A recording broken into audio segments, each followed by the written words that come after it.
Eu quero ler aqui, dando início à palavra, Lucas 15, a partir do versículo 1, que fala assim: Aproximaram-se dele todos os publicanos e pecadores para ouvi-lo.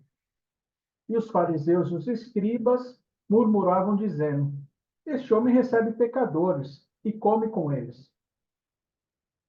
E ele lhes falou essa parábola, dizendo: Qual de vós é o homem que, tendo 100 ovelhas e perdendo uma, não deixa no deserto as 99 e vai atrás da perdida para encontrá-la?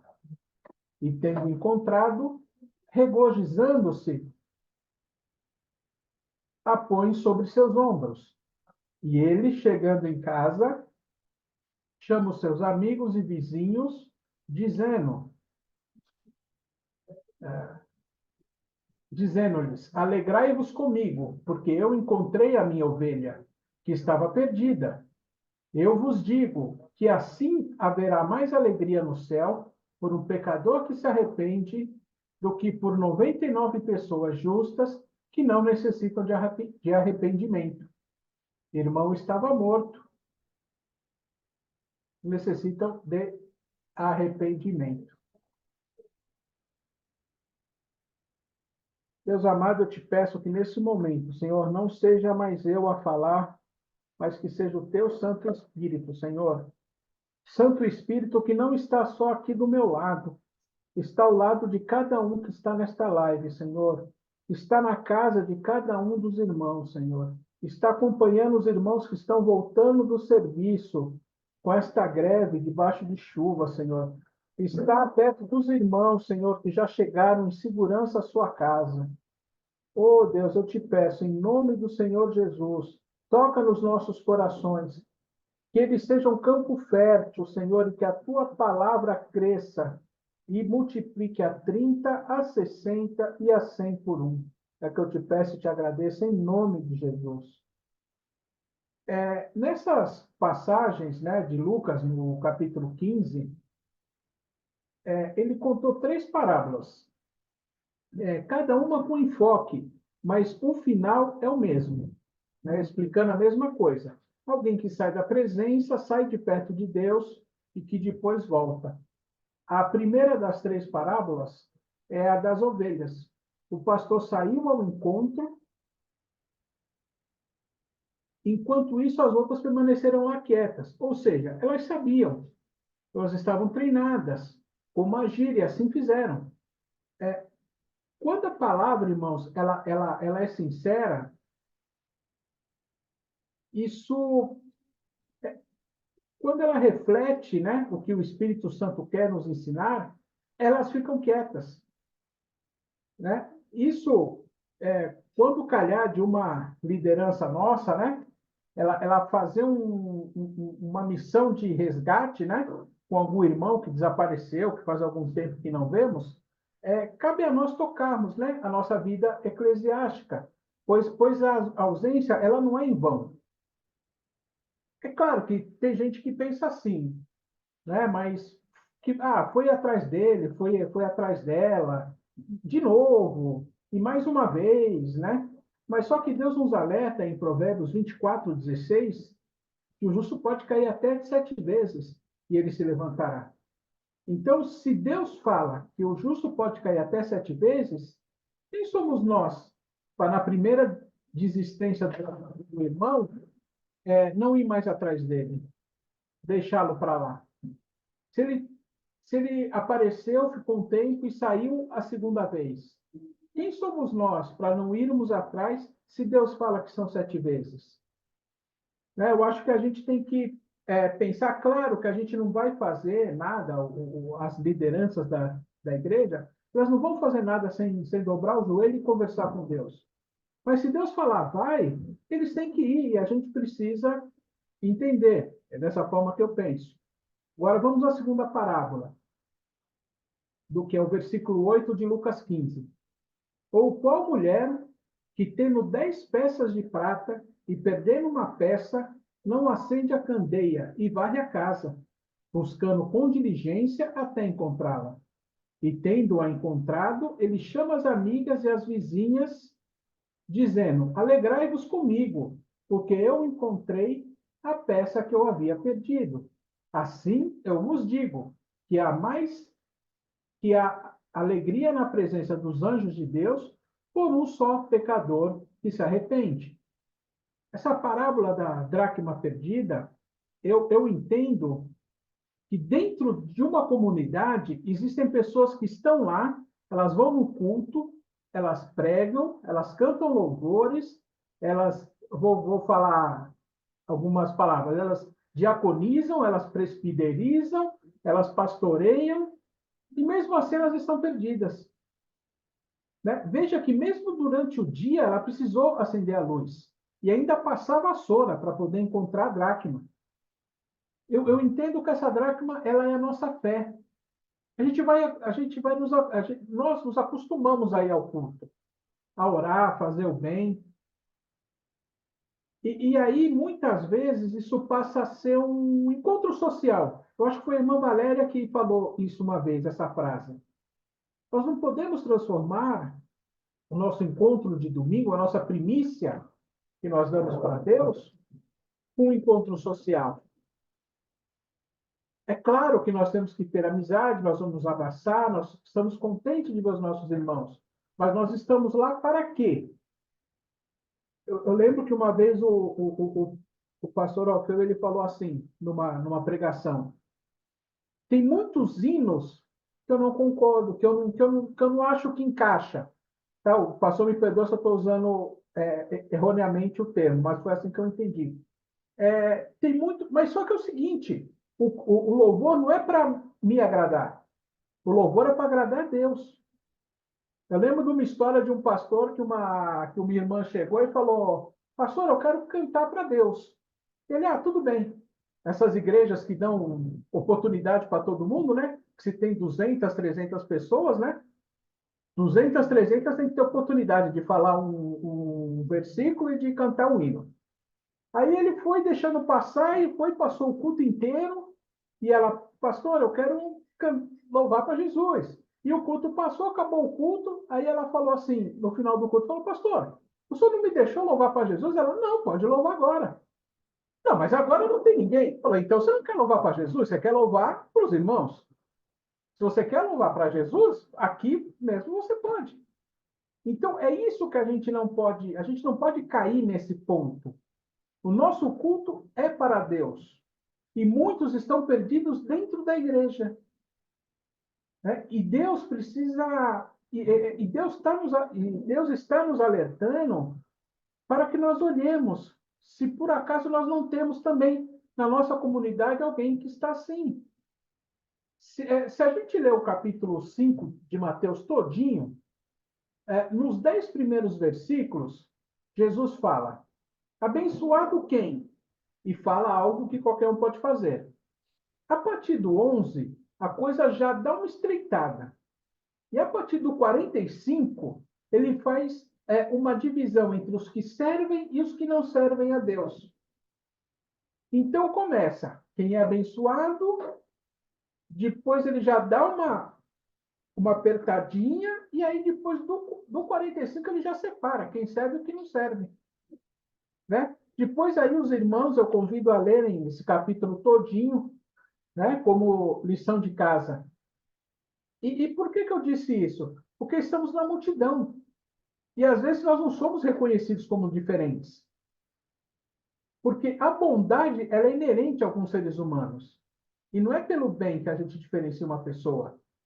Quem de nós nunca olhou para uma pessoa agindo, convivendo no dia a dia, e fala, meu, esse cara só falta falar em línguas, esse cara deve ser cristão. A hora que você encosta nele, ele não é.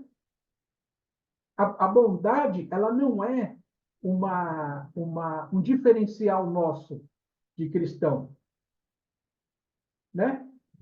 Não é um diferencial nosso de crente. Se você for pensar, nem Jesus é crente, nem Deus é crente, porque ele veio para todo mundo. E quando ele fala todo mundo, ele não fala só o nosso grupo específico de cristãos, ele fala todo mundo, todo mundo.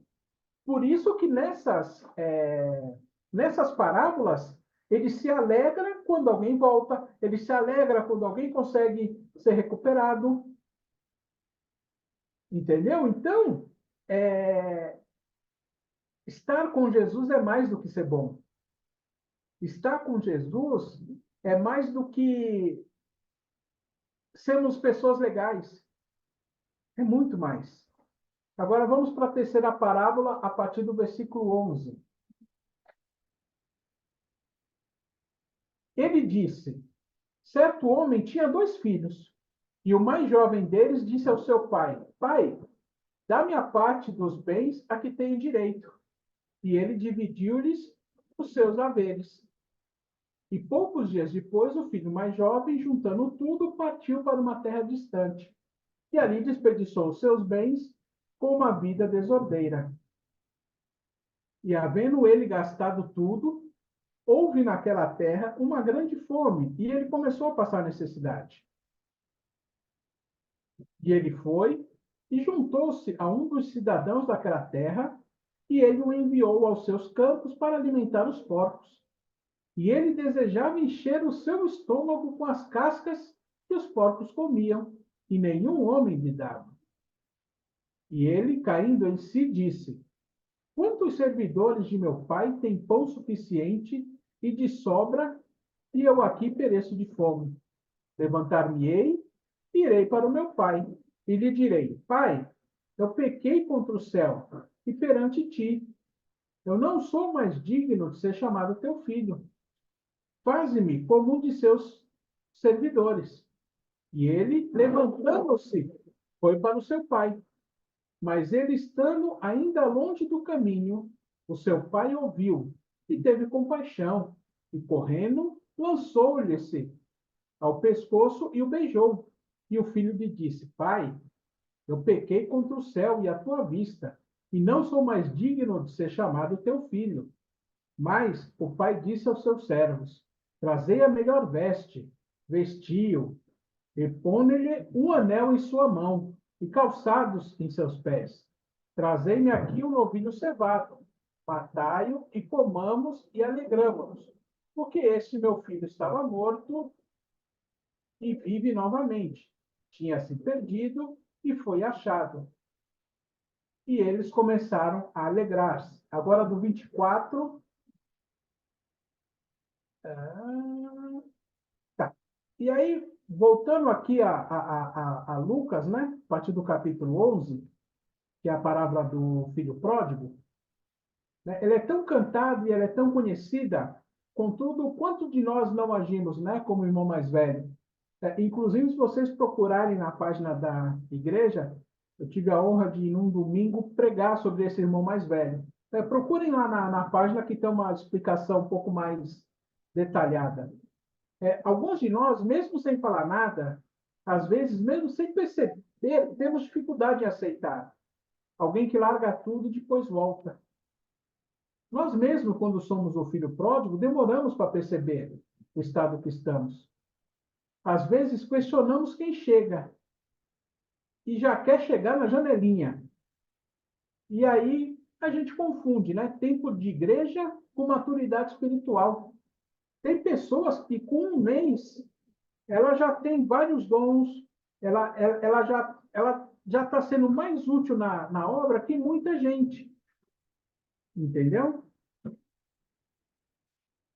E, e assim, às vezes a gente acha que é como eu posso falar, é por merecimento, mas nunca é por merecimento. Nós nunca merecemos. Tem uma frase que eu acho muito bonita, que ela fala assim: o céu está cheio de pessoas que têm certeza que deveriam estar no inferno. E o inferno está cheio de pessoas que acham que deveriam estar no céu.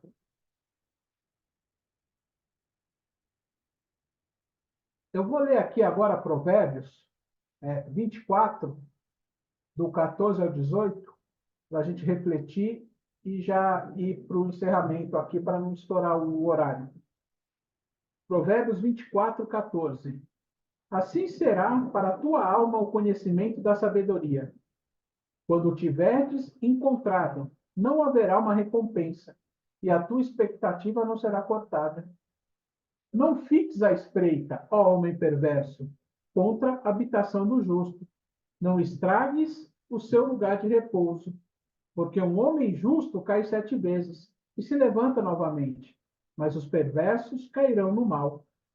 Quando o teu inimigo cair, não te regozijes, nem deixes que alegre-se o teu coração quando ele tropeçar, para que o Senhor não o veja, e isso o desagrade e desvie dele a sua ira. O próprio Deus nos mostra como ele espera que nós possamos agir. Se ele não deseja que nós fiquemos felizes quando um inimigo cai, qual tem que ser a nossa reação quando o justo volta ao caminho? Os irmãos veem que as 3 parábolas elas trabalham dentro em torno do mesmo item. Pessoas que saem e depois voltam. E como que nós recebemos? Eu já contei essa história algumas vezes, e para encerrar, eu me lembro que assim que eu me batizei, eu morava na Barra Funda, e a igreja mais próxima era a sede da Água Rasa, ainda era na Água Rasa na época. Hoje é na Vila Matilde. E eu lembro que eu fiquei meses sem aparecer. Aí um dia eu voltei ressabiado, assisti um culto, sentei lá no último banco. Aí o bispo Antônio estava lá, ele estava pregando, ele parou, olhou assim para minha cara e falou: irmão, o seu lugar é ali. Aí ele apontou o lugar que eu sempre sentei. O número da fileira, o cantinho certinho. Então, o que que isso significa? Que eu não estava lá à toa. Né? Que Deus queria que eu estivesse ali, naquele canto, ali, quietinho. E o bispo falou isso na frente de todos. Entendeu? Sabe aquela situação que quando você vai na Cracolândia já nunca aconteceu comigo, mas eu já ouvi. Eu já fui pregar na Cracolândia, mas nunca aconteceu isso comigo. Pregar não, já fui levar alimentos. Você vai tocar um hino, o cara tira o violão da tua mão e canta melhor que você, toca melhor que você. Você vai pregar para o cara prega para você. Esse tipo de pessoa, ela está desejosa, ela está desesperada para poder voltar. Só que na cabeça dela, ela não se acha merecedora. Cabe a mim e cabe a você pegar essas pessoas e falar: vem, que aqui é o seu lugar. Vem, que aqui você vai ser feliz. Porque é essa compaixão que vai nos inundar. Quando a compaixão inundar o nosso ser, a gente vai ter uma unção, irmãos, inacreditável. Inacreditável. Não em número de pessoas, mas em quantidade de almas que nós vamos. Eu esqueci a palavra agora, influenciar. Eu agradeço a oportunidade, em nome de Jesus, e peço